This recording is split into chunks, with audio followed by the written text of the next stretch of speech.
Hello and welcome to another episode of the Contractor Grow Show. My name is Mark Lamberth. I'm your host, and today I'm talking with Steve Clark at Owner Builder Advisors in Santa Rosa, California.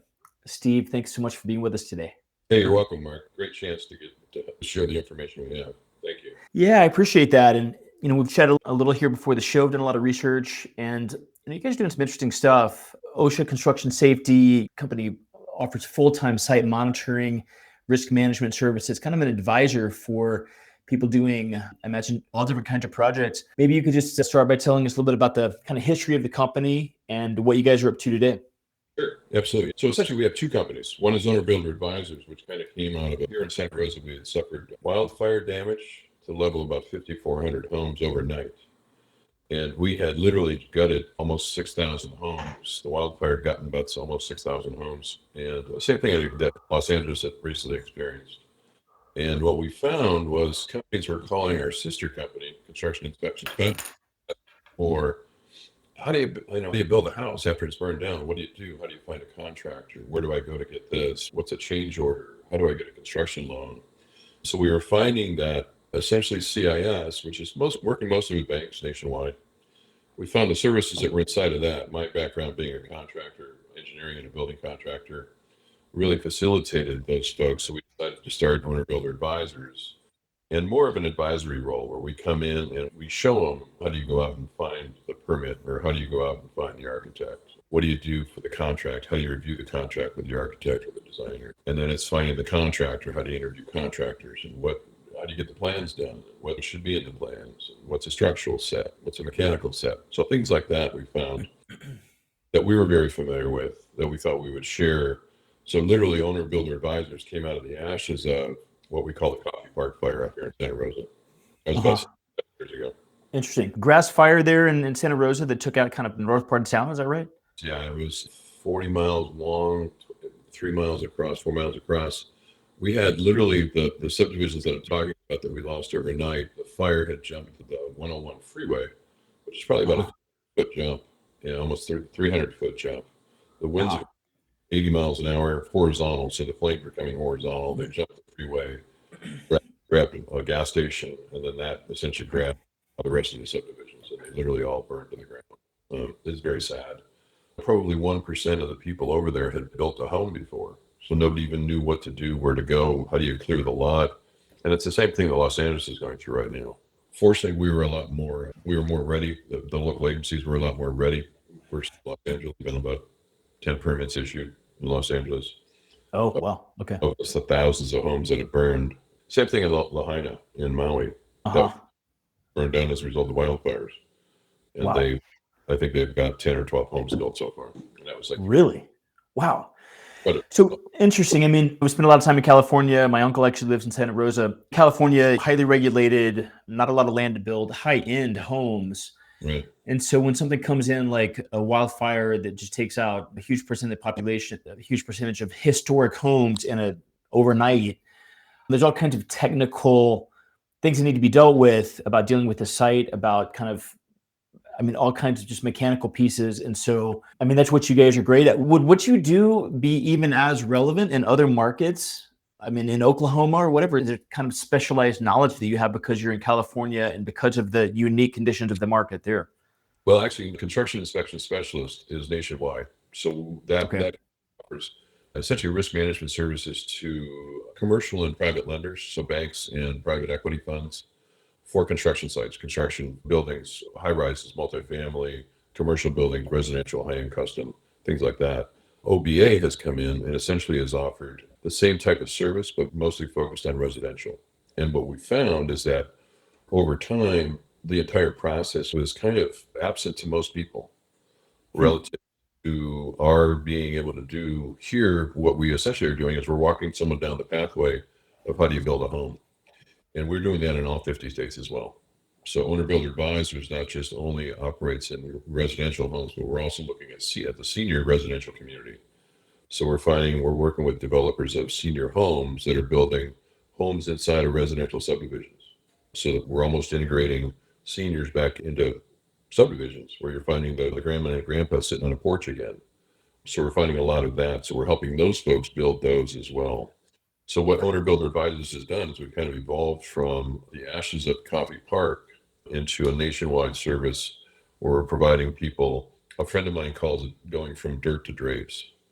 And so we literally help them we help them find the lot, and then we help them with the zoning, we help them with the permits, and then we go into putting the design team together, putting the build team together, reviewing contracts, all the parts of that, putting those kind of processes together. And I look like Gavin Newsom with my hands around it. Interesting.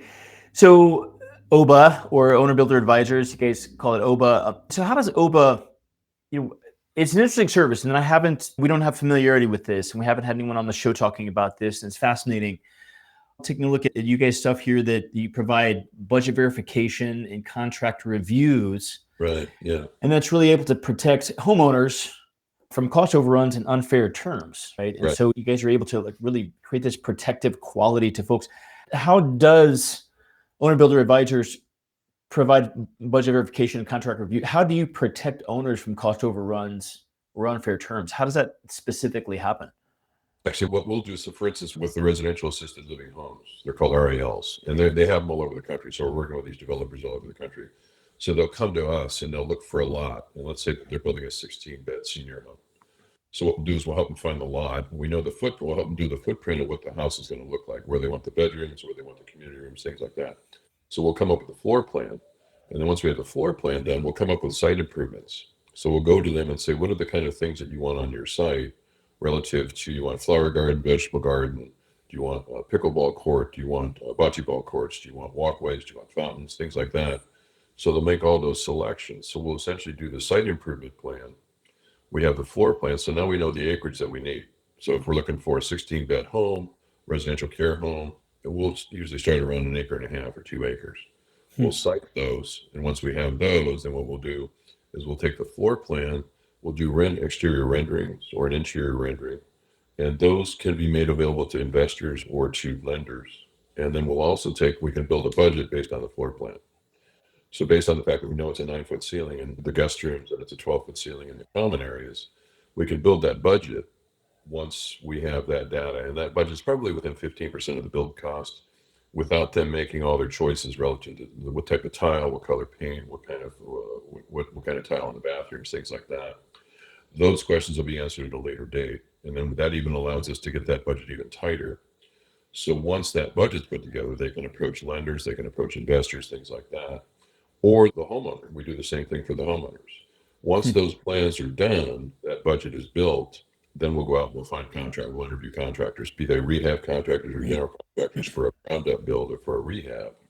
And then we'll take the contractor's budget and compare it to our budget. So we'll look at their drywall price and say, okay, it's $30,000 for drywall. Our number's 30, they came in at 23,000. So we'll say, hey, there's a $7,000 variable. How did we get there? And they'll say, well, the vendor or the seller is my cousin. So I get a 10% ticket, right, or whatever that is. It's called budget leveling. So we'll go through and we'll do a budget leveling. So we're bringing the two together and saying to them, yes, it's a great buildable budget. Or if they left something out of the budget, or if they forgot to, or if they had their square footage wrong, or if we had our square footage wrong. So that budget, a comparative budget, allows us to compare our cost to the contractor's cost so that we know exactly how much the homeowner or builder or developer is going to pay for that project. Wow.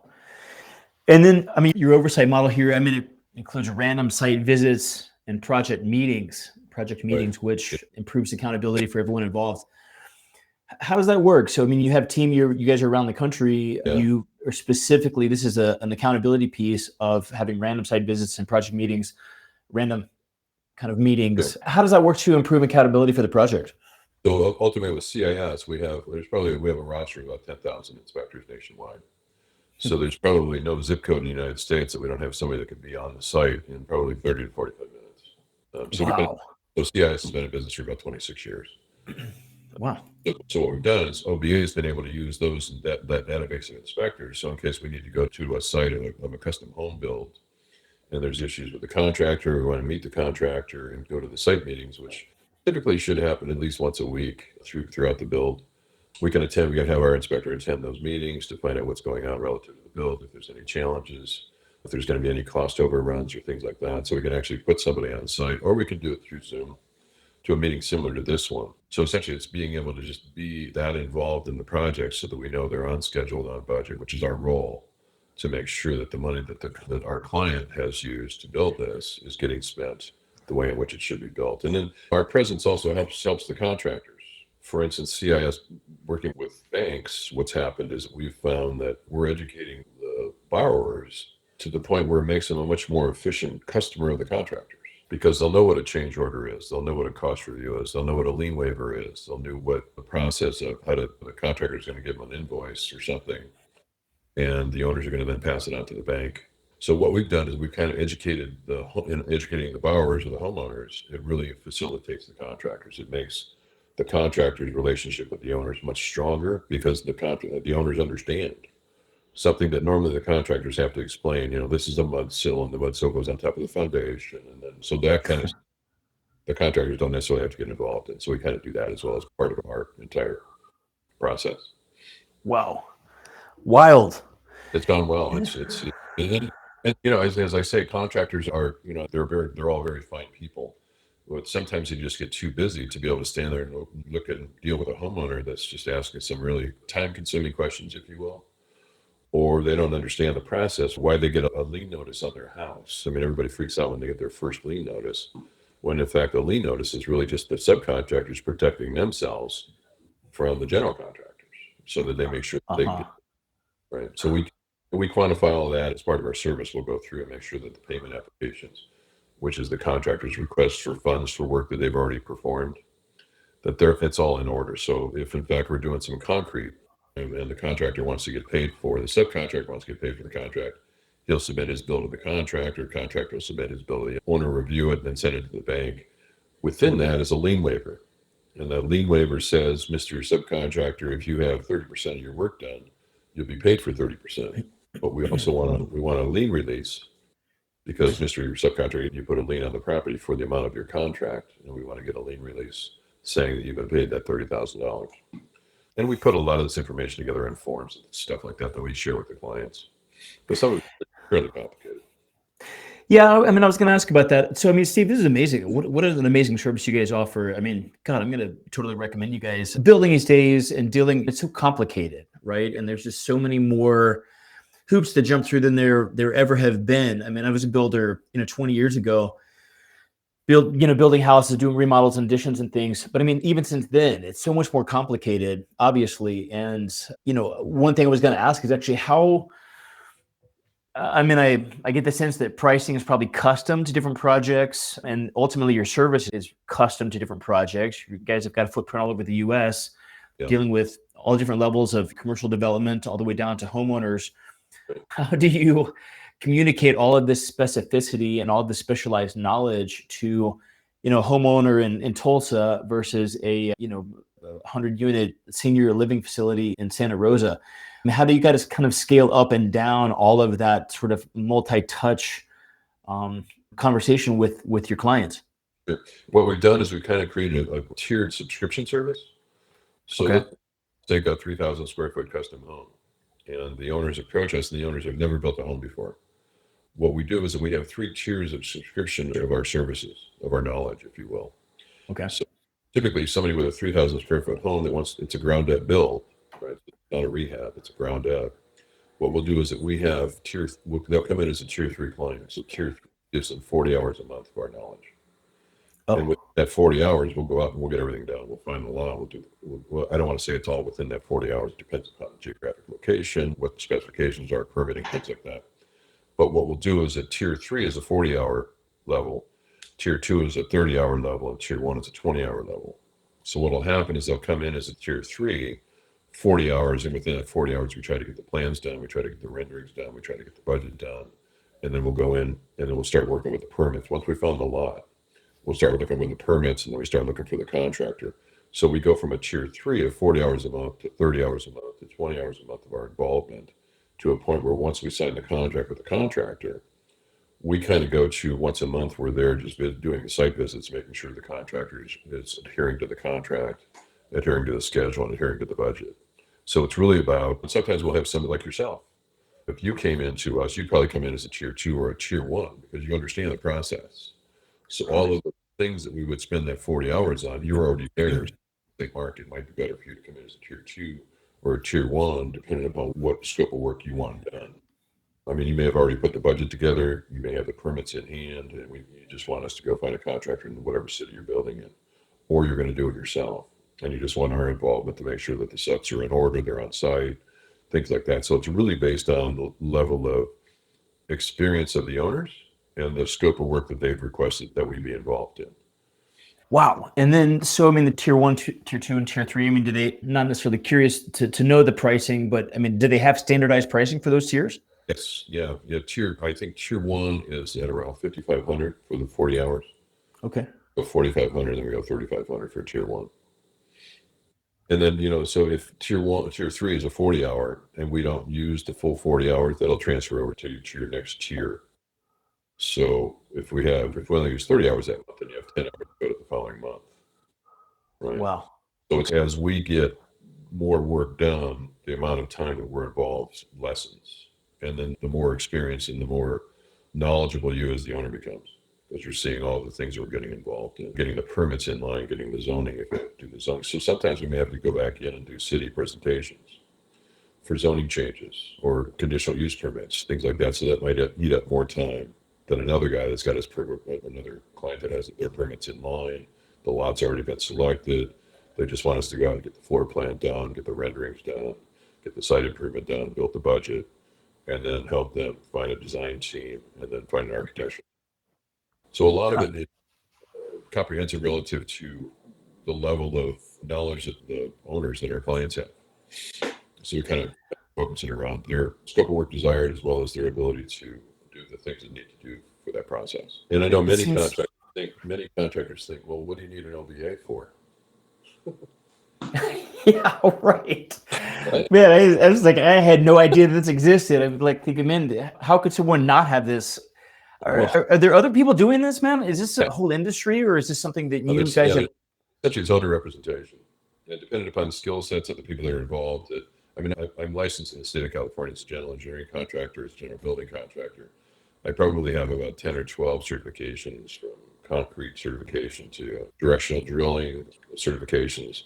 And many times you'll find contractors that literally have told us that we don't do paperwork when we're asking for the lien waivers and lien releases. We don't do that kind of paperwork. Which exposing their client, or they're exposing their client to potential loss or potential increases budgets or in schedule increase. So really, both companies, CIS and OBA, I want to say that we're really involved in managing the risk of construction. Interesting. I mean, we're going to talk about this actually here coming up in a couple of weeks, but just remind me, CIS, what specifically you guys do there, just so I have that on show as well. CIS is Construction Inspection Specialist. We started that back in 1992. We worked primarily with commercial lenders nationwide. And what happened back in 2007 and 2008, remember that? Sure. Don't we all? I was going to say, don't we all? But back in 2007 and 2008, banks just stopped lending. They just said, no, we're not doing that anymore. A company that was essentially doing nothing but construction lending, or helping construction lenders. And so we ended up finding the private lender market.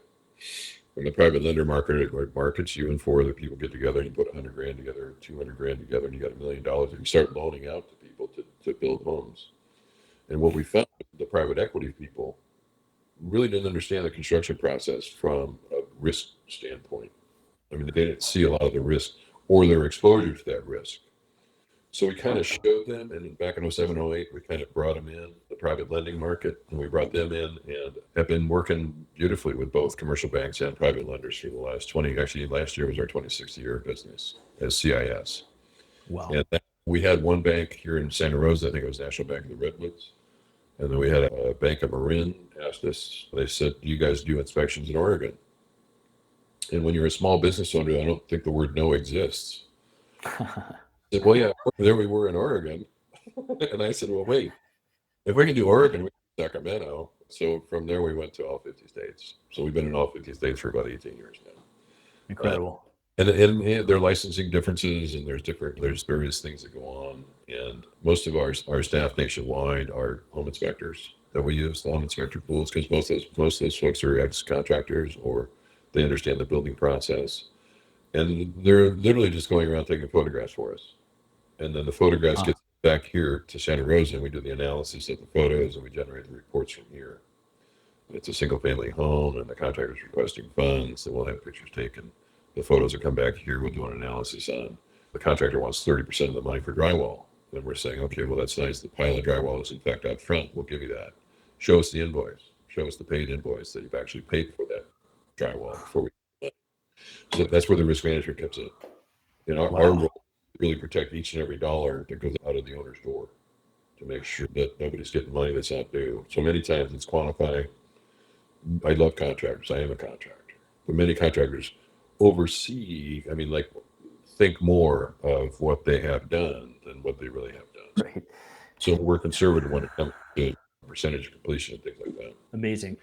Yeah, the accountability piece is huge. And there's we love contractors, and of course, but there's a lot of opportunities to things slip through the cracks, right? So to think that you guys are out, owner builder advisors or construction inspection specialists, creating accountability out in the marketplace. I imagine sometimes maybe a little friction comes up, right? But ultimately, that's kind of needed, right? I mean, that's part of life and it's part of business. And for you guys to say, look, you guys are owed the money, but we need trust but verify here, right? And absolutely. We have a saying, if it's gray, you'll pay. If it's not in black and white, if it's not written up in a contract, well, we don't use contracts. Okay, great. Love that. We're going to find another contractor then. Because contractors literally, the contracts are very specific and relative. I'm going to perform this and you're going to pay me this. I'm going to perform that and you're going to pay me this. And contracts don't spell something out. What happens is confusion and grayness. And just because the owners have the money, they end up paying if it's a gray area. So we always say, make sure those contracts get reviewed, make sure everybody understands what their role is, make sure the general understands what the subs are supposed to be doing so that it's not gray. It's either black or white.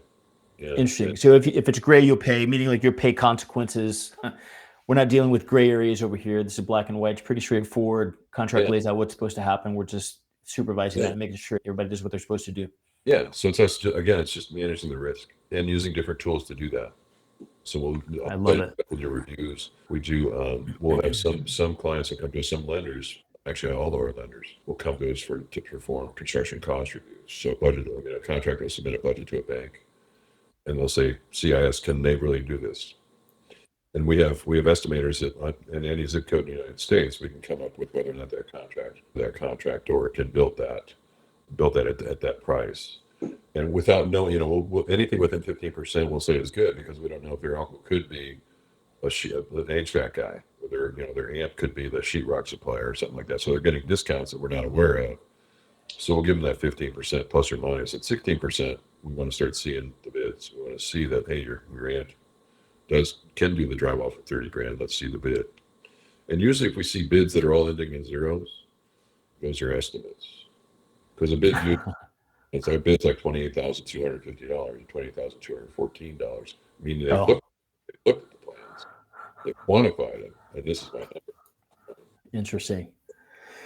Well, fascinating. Well, Steve, we've got two companies. We've got actually another episode coming up to talk more about construction inspection specialists. This is amazing. I did a stint as I had a mortgage banker's license and was hard money lending back when, and I didn't even know that I was missing your services, right? Because especially in the lending world, as you're talking about here, all of these problems roll up to someone lending on a project, and we did a lot of lending on rehab projects, and stuff like this comes up all the time. We work with the flip industry back in 07, 08. We started that as well. And that was us educating them relative to them even getting involved in the risk of flipping. That triple R, whatever that renovate, redo, or whatever those are. Right. Forget about the R for risk. Right. But we try to point them towards that R for risk and just let them know that it can be managed as long as Interesting. Well, fantastic, Steve. Well, thank you so much for being with us today. I'm really looking forward to our episode here in a few weeks. Yeah, guys, if If you're wanting to get in touch and talk with Steve, what are a couple of great ways to get in touch with you? Owner Builder Advisors, the webpage for all of our information. And both CIS and OBA are great resources for a lot of things, but essentially Owner Builder Advisors can be found at www.obahelps.com, OBAHELPS.com. And CIS can be found at www.CISINSPECTS.com. Are the best ways to get to us. And then Fantastic. the phone numbers and emails are on there. And CIS has a lot of, if you go under resources on CIS, it has a lot of forms. There's a chart, a bubble chart of the entire flow of how to build a house. Okay, great. A lot of those resources can be used. And managing risk tools can be found in there as well. Fantastic. So guys, if you're listening to this, if you're in the market for building really any kind of project, whether it be a ground up construction all the way to, major, commercial level projects, building out multifamily, Steve's in a market that is probably the most regulated market in the country. Okay. He understands regulations back and forth. And certainly if you're in another part of the country, it sounds like he's really got the team to handle. So Owner Builder Advisors at OBAhelps.com. And then also construction inspection specialist, we're going to be talking about here in a couple of weeks, which is CISinspects.com. Phone numbers are over there. Great websites with a lot of helpful information, some blog pages to take a look at. Steve, thank you for chatting with us today, and really looking forward to getting on our call here in a few weeks, man. Mark, thanks very much for your time. Appreciate what you guys are doing too with rocket science. Okay, appreciate that. Thank you.